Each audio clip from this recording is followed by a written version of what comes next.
Excuse me, Jake, could I get some water before we do this thing?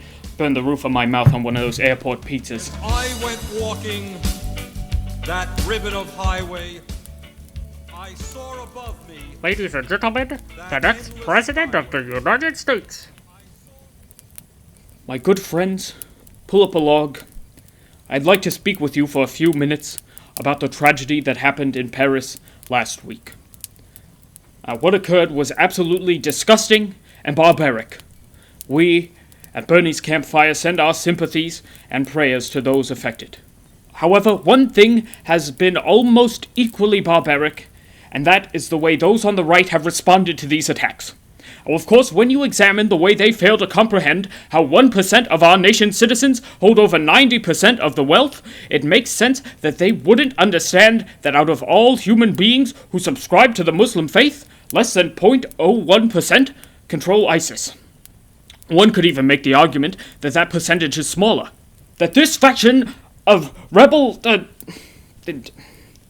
this is the only instance in which I would use this word. This faction of rebel thugs do not even subscribe to Islam, but are simply nihilists.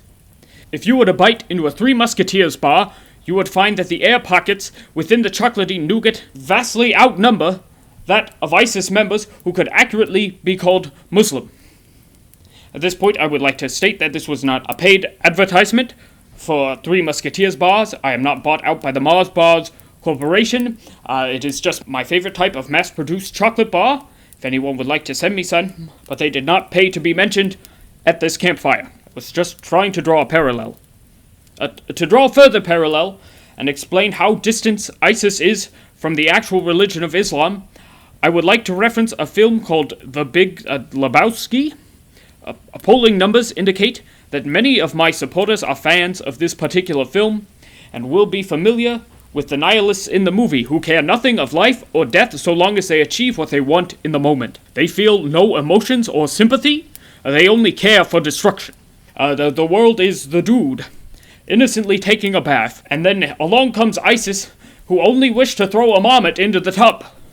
To go even further, and to blame Islam for ISIS, to deny those of Middle Eastern descent the right to travel, as occurred on the Spirit Airlines flight from BWI to Chicago this past Tuesday, is very similar to the scene in the film in which Walter smashes up a man's car while shouting, "This is what happens when you find a stranger in the Alps!"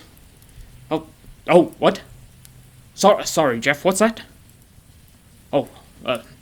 I'm being told that the line is different in the film. I have only seen it on a VHS tape recorded from a special cable presentation of the movie.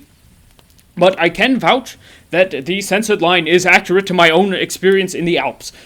The point is, it is misplaced aggression that only serves to hurt all those involved.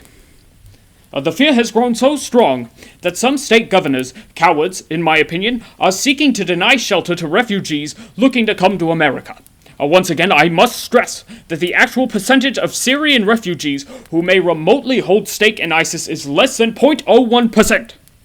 But, more importantly, these governors have no power to turn away refugees as was settled under the Refugee Act of 1980. It is a matter of public law. Were any of their statements from Texas to Maryland remotely valid, I would begin drafting legislation to suggest that we honor our French brothers and sisters by destroying the Statue of Liberty so that we could be honest with the world about how we treat the poor and huddled masses rather than misappropriating a gift from their ancestors.